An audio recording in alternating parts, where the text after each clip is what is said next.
My name is Leah Richards. I'm 28 years old, and I've spent the last 18 months watching my colleagues systematically undermine everything I've worked for at Meridian Marketing Solutions. What they don't know is that their latest sabotage attempt just handed me the perfect opportunity for revenge.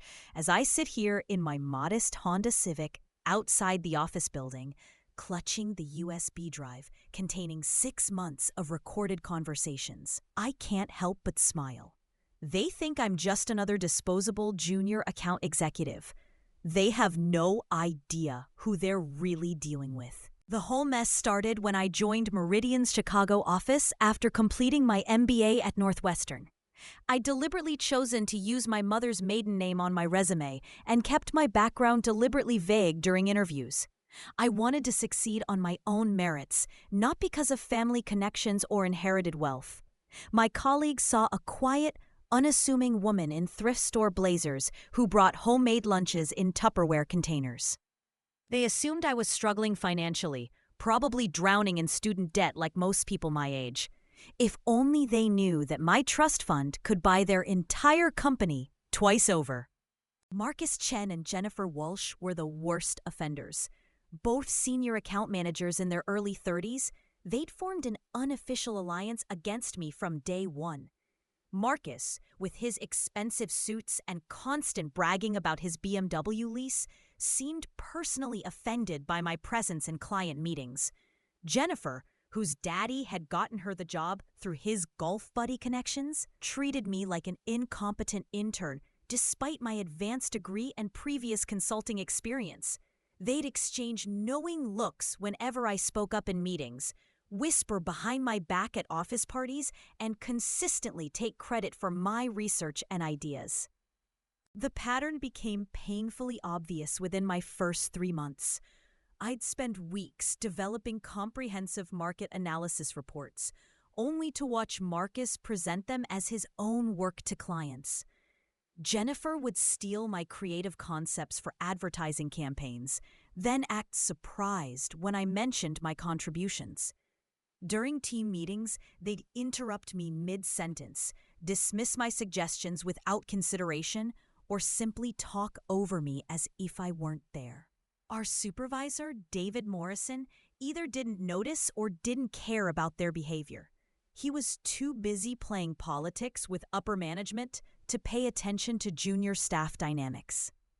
What really burned was how they treated me during client interactions. Whenever we had important presentations, Marcus would assign me menial tasks like setting up equipment or distributing handouts while he and Jennifer handled all the substantive discussions. They'd introduce me as our research assistant, even though my official title was junior account executive. During one particularly humiliating incident with our biggest client, Hartwell Industries, Jennifer actually sent me to fetch coffee for the executives while she presented my entire marketing strategy proposal. The client loved the idea and signed a $1 million contract extension. Jennifer got a bonus and promotion. I got a pat on the head. The breaking point came during preparations for the annual client showcase event. This was Meridian's biggest presentation of the year, where we pitched new campaigns to our top 5 clients simultaneously. Landing any of these contracts could make someone's career. I'd been working evenings and weekends for 2 months, developing an innovative social media integration strategy for Hartwell Industries' new product launch. My research had uncovered untapped demographic segments and identified specific influencer partnerships that could triple their market penetration. It was brilliant work, and I knew it could revolutionize their entire marketing approach. 3 days before the presentation, everything fell apart. I arrived at the office Monday morning to find Marcus and Jennifer huddled over printed copies of my proposal documents. They looked up with guilty expressions when they saw me approaching, quickly shuffling papers into folders.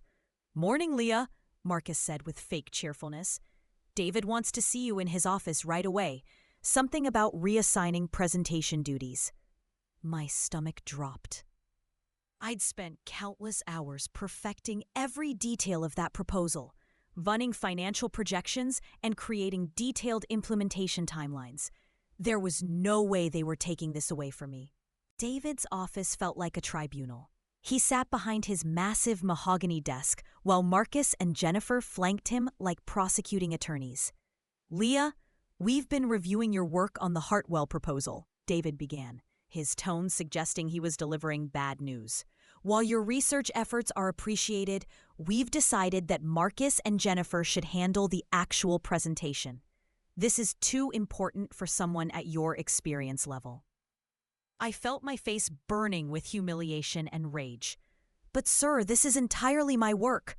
I developed every aspect of this campaign, from initial concept through final implementation." Marcus jumped in smoothly.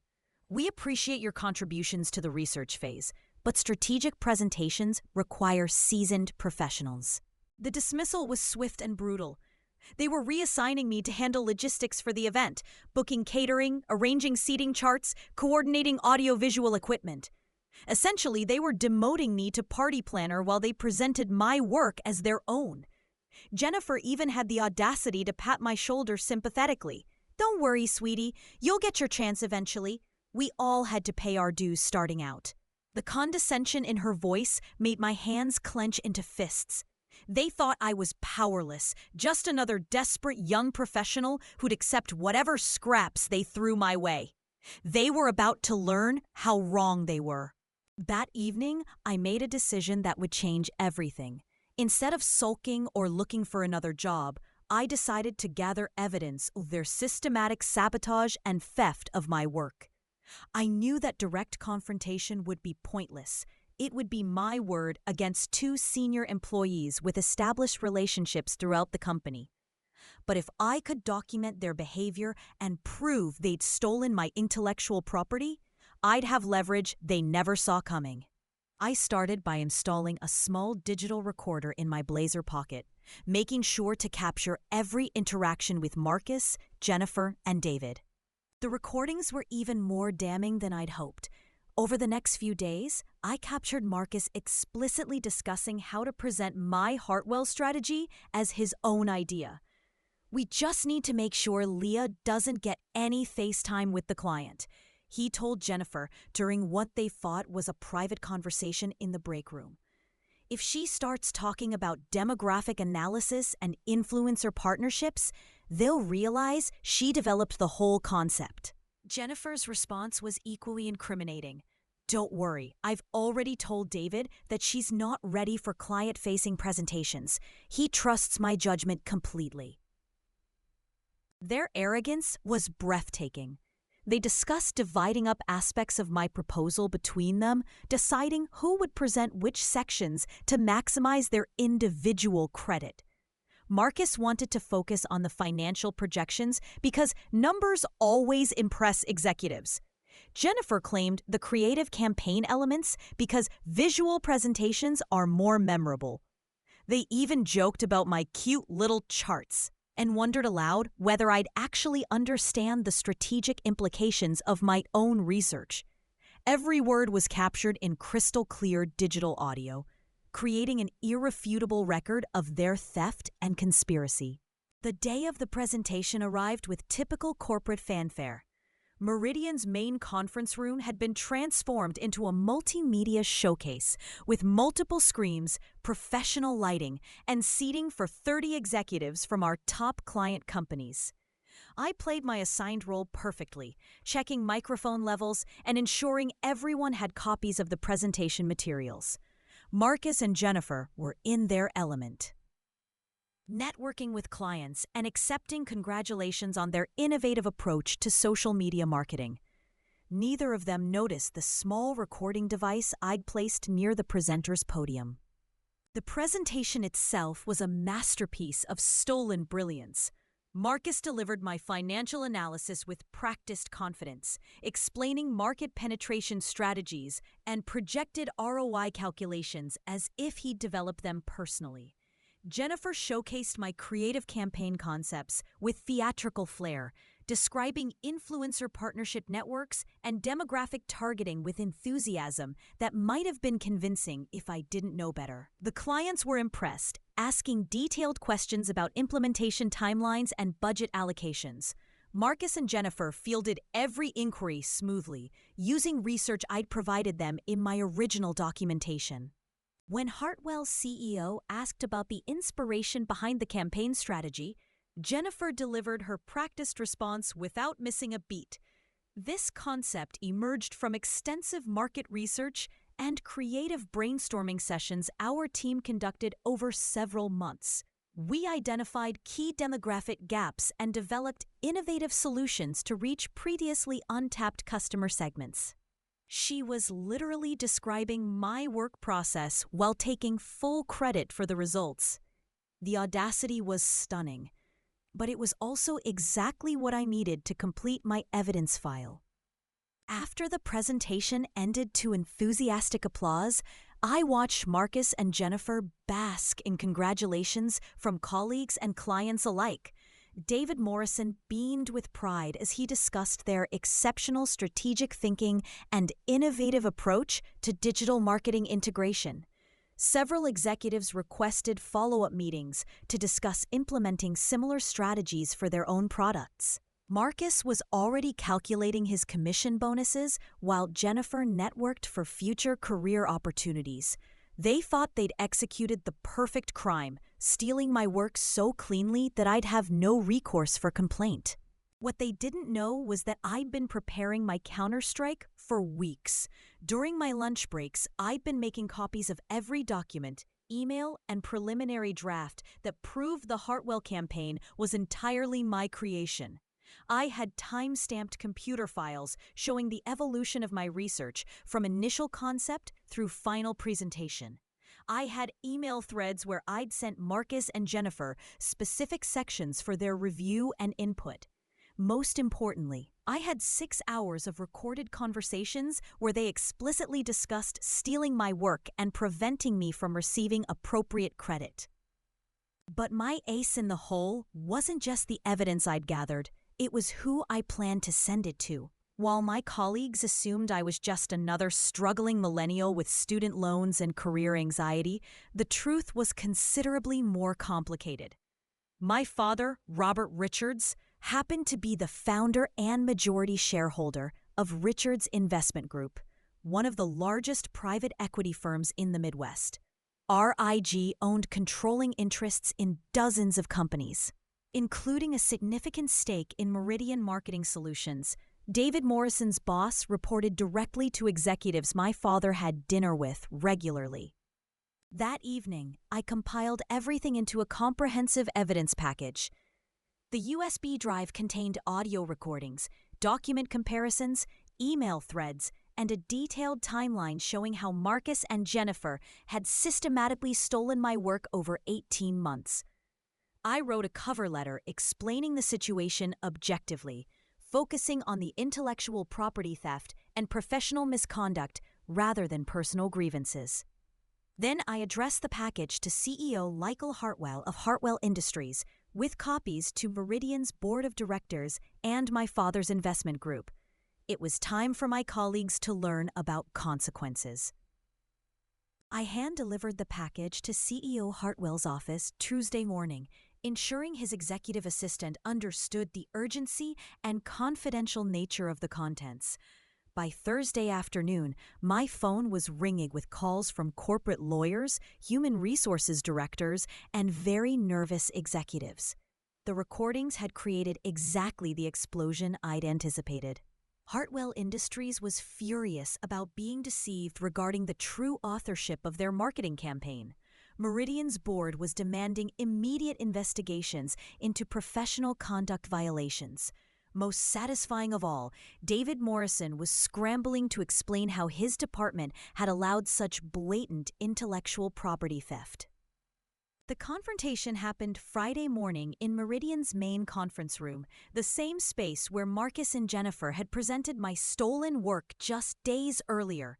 This time, the audience included CEO William Chen, Human Resources Director Sarah Martinez, Legal Counsel Robert Kim, and 3 board members I recognized from my father's business dinners. Marcus and Jennifer sat across from me looking confused and increasingly panicked as the evidence was presented systematically. When Sarah Martinez played the first audio recording of them discussing how to steal my campaign, Jennifer's face went completely white. "This is highly irregular," Marcus stammered, trying to maintain his composure. "Leah obviously recorded these conversations without our knowledge or consent.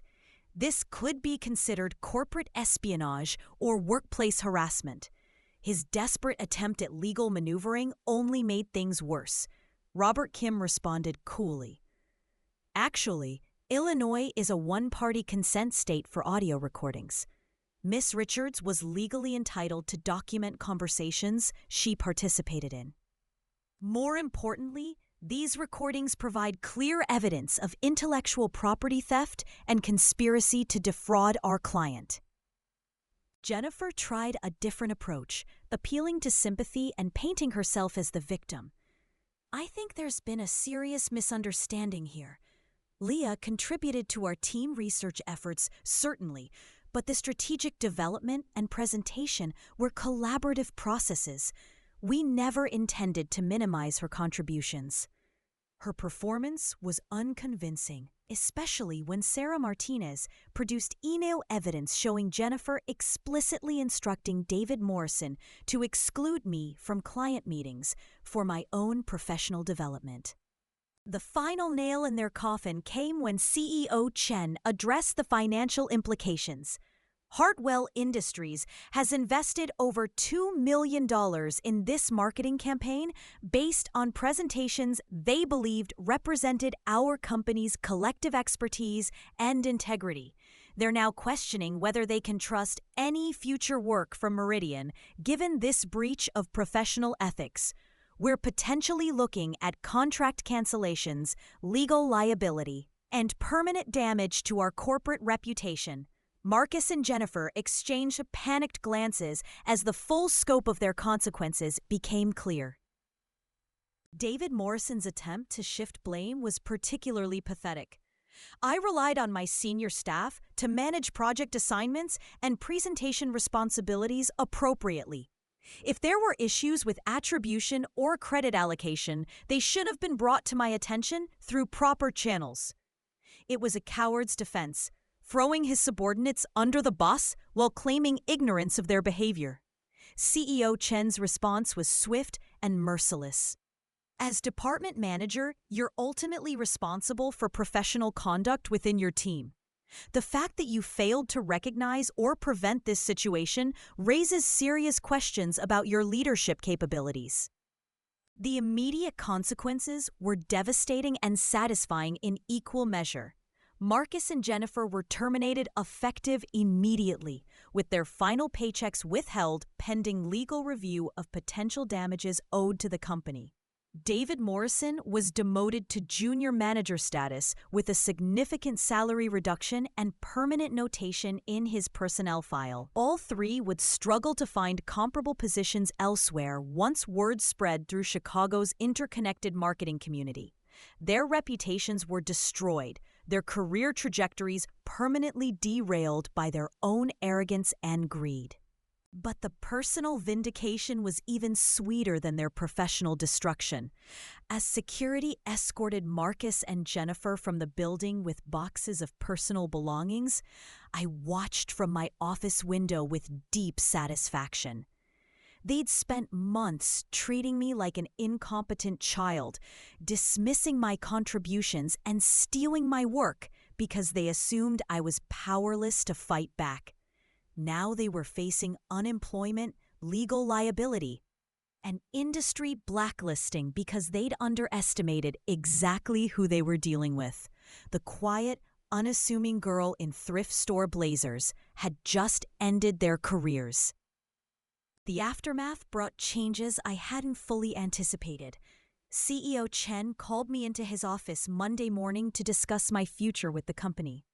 "Miss Richards, your handling of this situation demonstrates exactly the kind of strategic thinking and professional integrity we value at Meridian.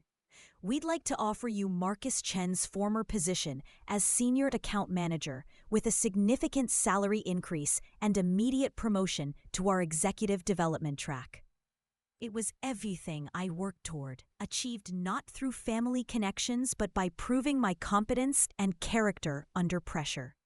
More importantly, the Hartwell Industries account became my primary responsibility. CEO Hartwell had specifically requested that I oversee implementation of the marketing campaign I'd developed, expressing confidence in my strategic vision and attention to detail.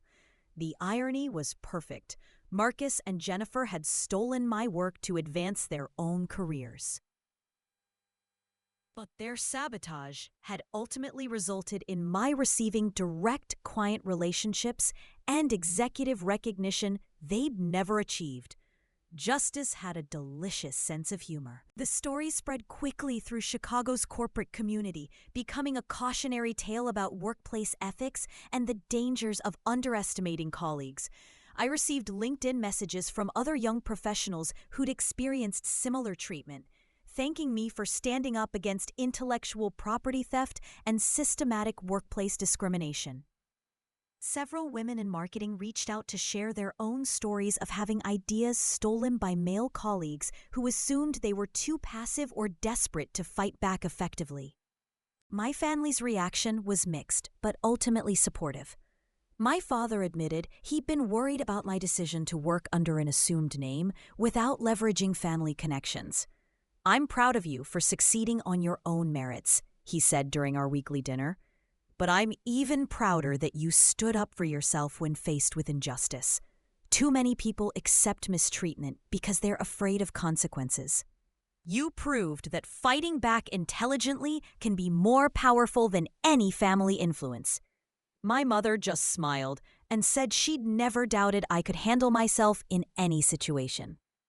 6 months later, I'm thriving in ways Marcus and Jennifer never could have imagined. The Hartwell campaign exceeded all projected targets, generating record-breaking sales increases and earning industry recognition for innovative social media integration.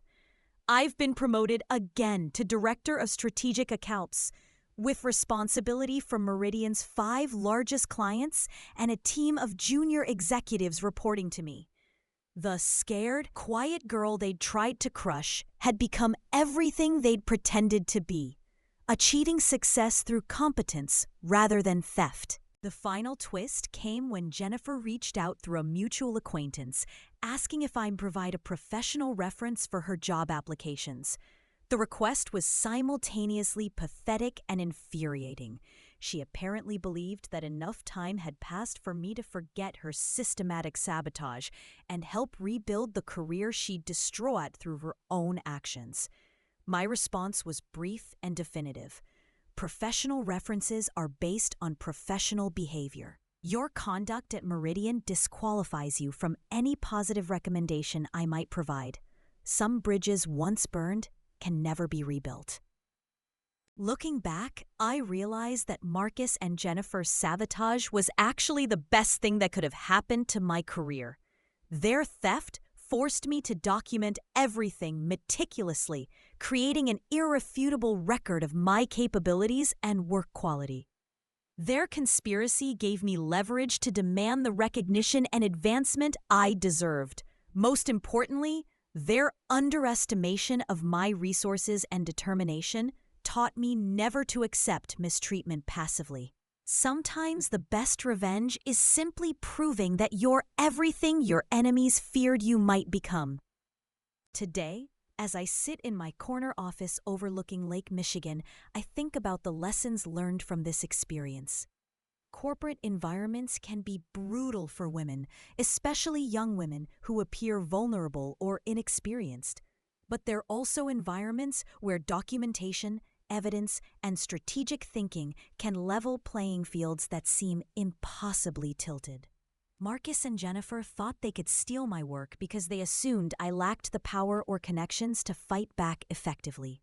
They learned too late that assumptions about other people's capabilities can be dangerously wrong.